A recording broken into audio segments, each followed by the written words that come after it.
Good morning, beloveds. It is Friday and it's warm, but I got to go for a bike ride today, so that was wonderful.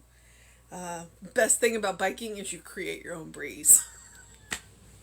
And apparently I was in a hurry too today because my average speed was 10 miles an hour and my max speed got up to 29. So it was a good ride. It's also helpful that it's summertime, the schools are out, and so there's not as much traffic because we ride really close to one of the schools. There's literally a school in the back of our neighborhood. So well, it's kind of between two neighborhoods, but yeah, and we ride in both. We have this. It's basically I can ride 7 miles in about 40 minutes. And so, because our neighborhoods kind of loop, so it's a good time. And today, I think I've gotten consistent enough that Tom trusts me enough that he actually rode up beside me today and we talked. Normally he's behind me because I weave all over the road according to him, and I'm just like, no. All right. It is June 25th. Our title is I Accept Myself as the Health of God.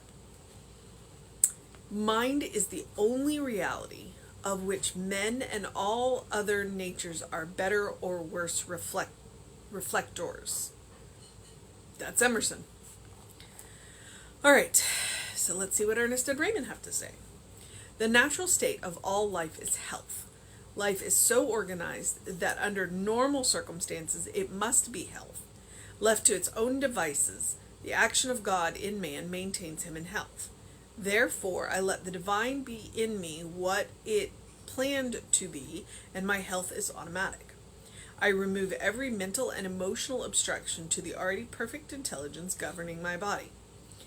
I am a spiritual being operating through consciousness and experiencing body. My body cannot make me ill, for mind alone is cause. I rejoice in my victory over disease. I refuse to believe that I am the victim of any situation. The divine in me is always in full charge of my experience, and the power of God is greater than the power of disease. His mind in me knows only perfect action and perfect results.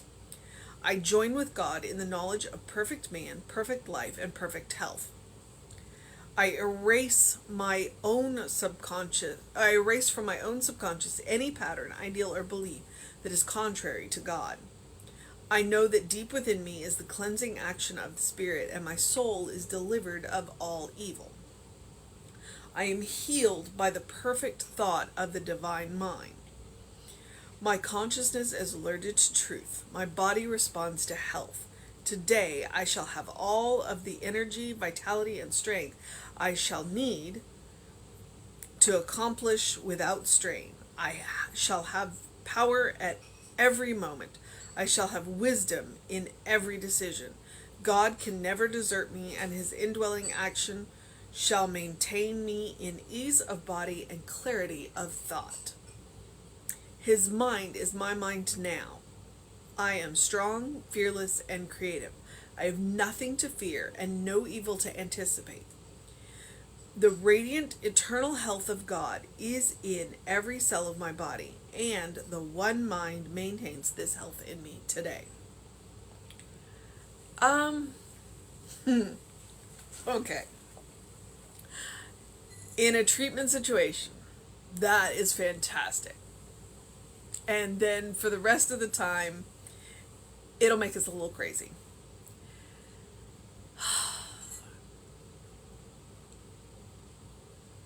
And I'm not sure where to go with that.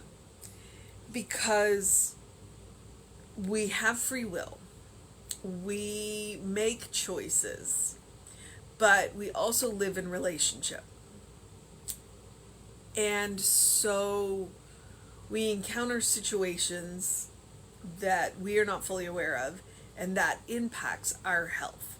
Now, somewhere in the middle of that, he said nothing can truly hurt us, because this is not who we are, and it is not what we are. As one of the people in the Heartfelt Living class said, this is a glorious robe. We put it on when we come into this world, and we shed it when we leave this world. And when we leave this world, we don't know where we go, but we know that we go somewhere.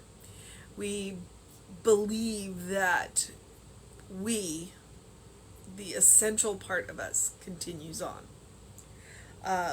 So all of the talk of dis-ease and injury and all of that never touches who you truly are. It does affect the material body, and it is possible to heal whatever is happening to the material body. It is absolutely possible. And there are many ways to get at that, among them being, one, the spontaneous healing, the spontaneous remission, the setting right of, quantum physics. There is the choices that we make where we deal with other godlings and make decisions with doctors and nurses and dietitians and nutritionists, and even, the choices we make in the grocery store and the health food stores, with the advice of other people. But let's go back again to the central premise of the material body is not who we are. So whatever happens to the material body does not happen to who you truly are, to what you truly are. Because you are a spirit having a material experience. You are a divine spirit having a material experience. So whatever happens to the material body does not affect who you are. There is nothing that can damage you at that level. Nothing. So as we move through our lives, in the material plane, what we remember is who we are, where we came from, who made us, and that gives us, one, the incentive to make the choices that take the best care of the material body, the glorious robe, that we can, and know that when we need assistance with the material body, that we are handed the resources to do that, i.e. the information and the doctors and, whatever, so that we can do what we need to do to manage the material body. But it's still not us. It's still not us. It is glorious robe. And when it is time, we lay it down and move forward. But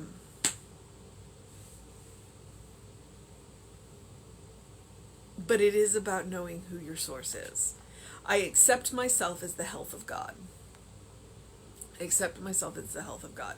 And Emerson's quote, the mind is the only reality of which men and all other natures are better or worse reflectors. So I'll be straight up honest with you. You can beat yourself up about that, Emerson.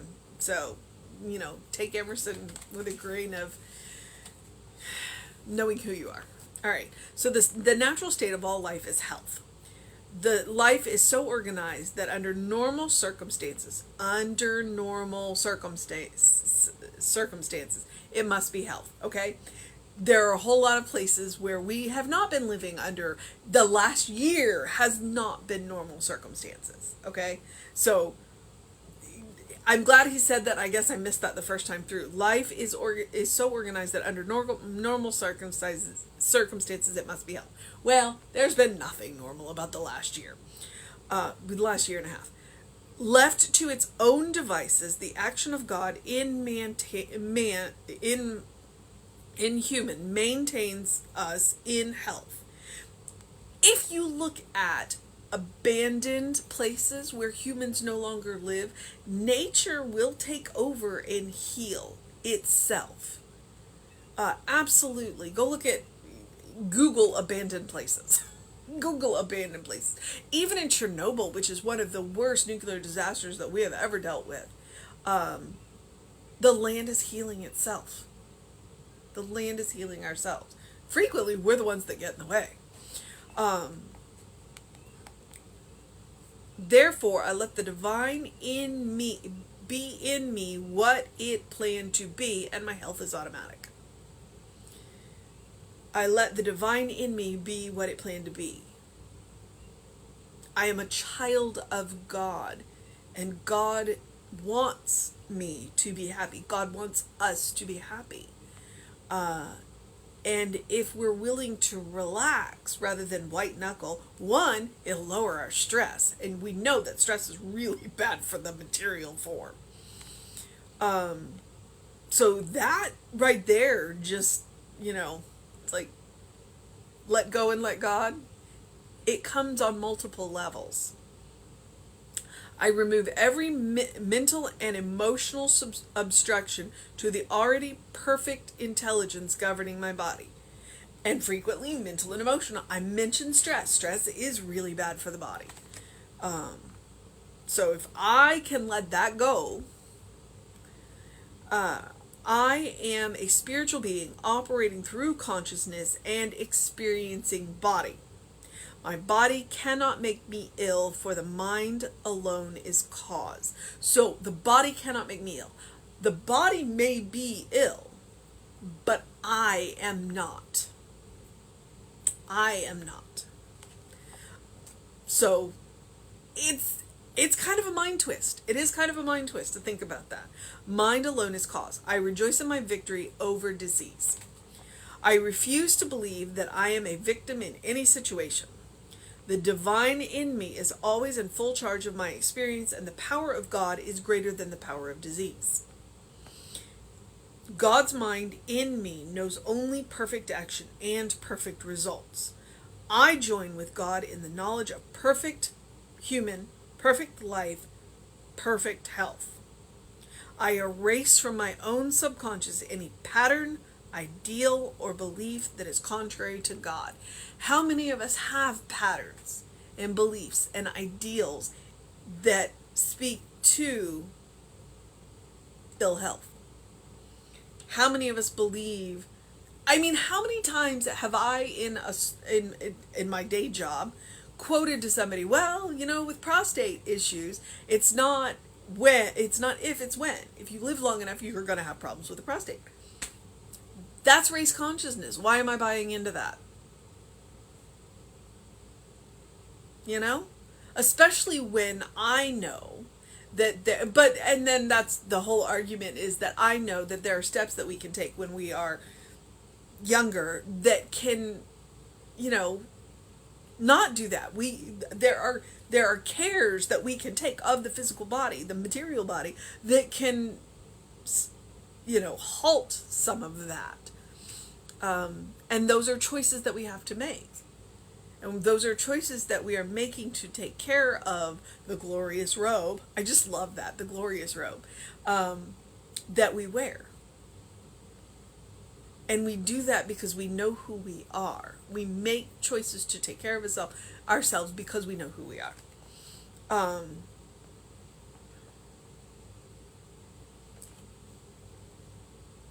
So we have all those patterns, ideals, and beliefs that we need to let go of, including what we call race consciousness.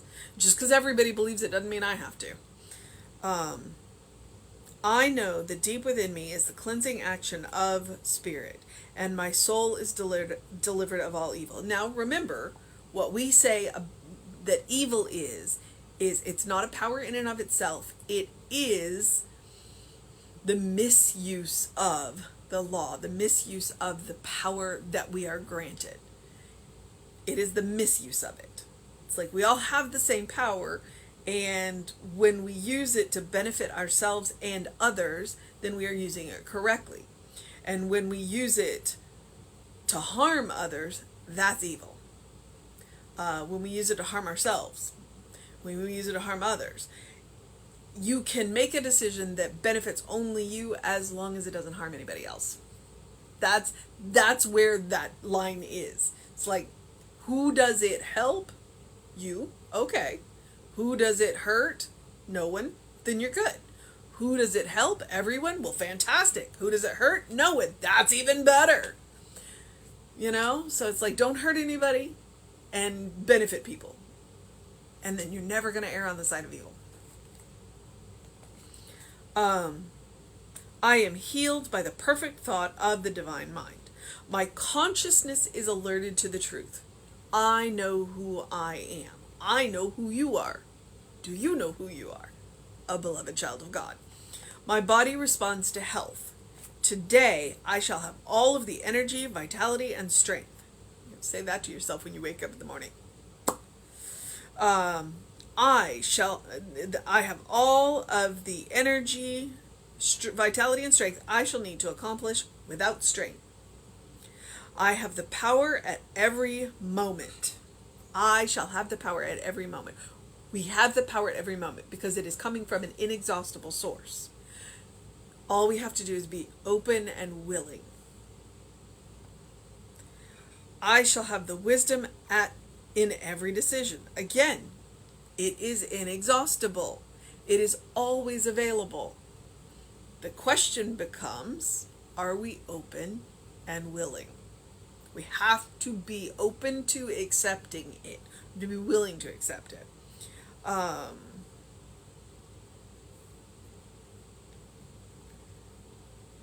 God can never desert me.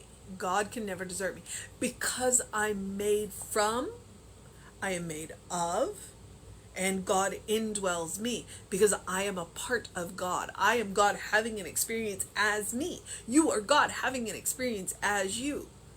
There is nothing outside of God, therefore God cannot desert you. So in that hour of need, when you think you have been abandoned, you have not. But the material world may be drowning it out. So that's the time to go within, get quiet, and listen. That's also the time to call somebody who will listen for you. It's like, hey, I'm in this place. Help me. Help me know who I am. Remember who I am until I can do it for myself.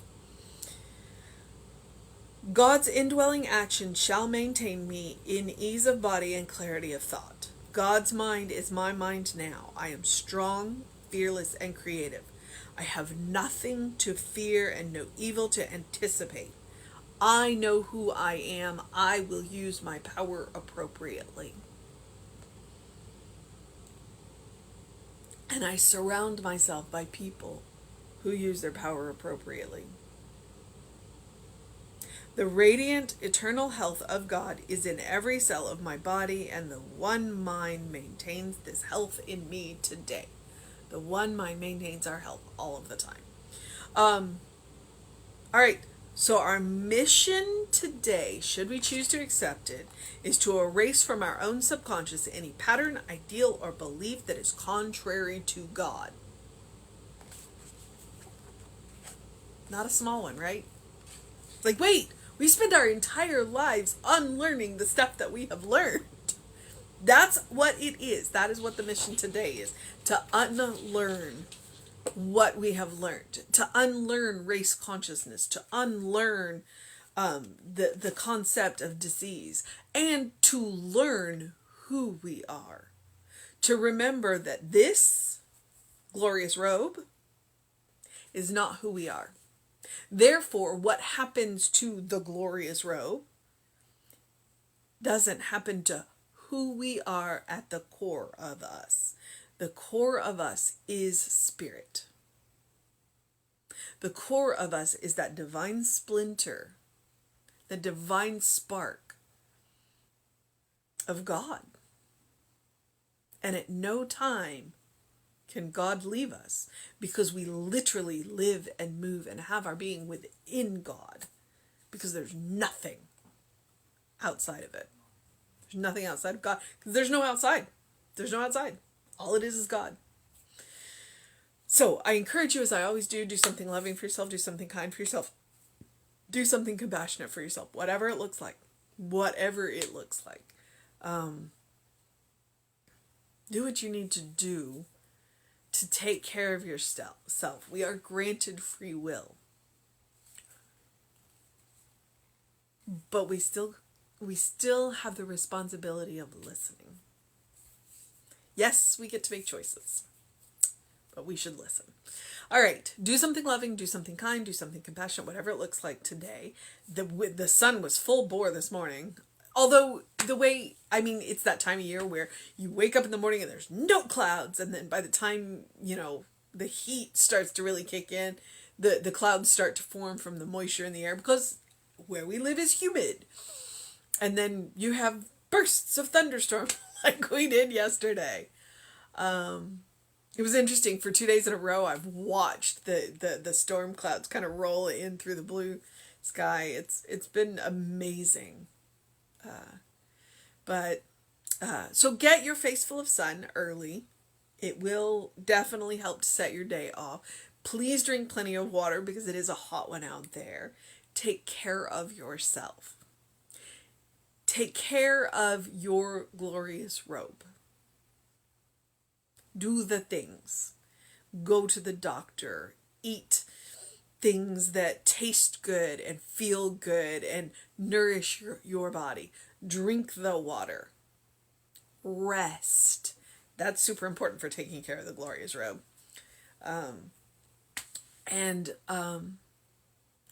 Do what you need to do. You are a beloved child of God, in whom God is well pleased always and forever. God designed this to help you do what it is that you came here to do. And God designed them in a wondrous variety, because we all have different things to do. We all have different experiences to have. And so they're going to look different and they're going to work different. And that's good. That's good. It's not just okay, it's good. So we have different experiences. But remember that whatever happens to this part of us doesn't touch who we really are. Ever.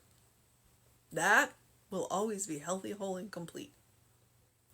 So, as you do what it is that you do today, as you engage your mind and your body, as you move through the world, open the windows of your soul. Allow the breath of heaven to remind you, you do live in heaven now. You do live in heaven now. It is all around us. It is always around us. It is our responsibility and our joy to look for it, to see it, to find it, and to help it grow. All right, beloveds. I'm going to move into the process of my day. I know I'm going to go to the park tomorrow. Oh my gosh. I'm going to hope. We're trying to get there super early because it gets super hot, super fast.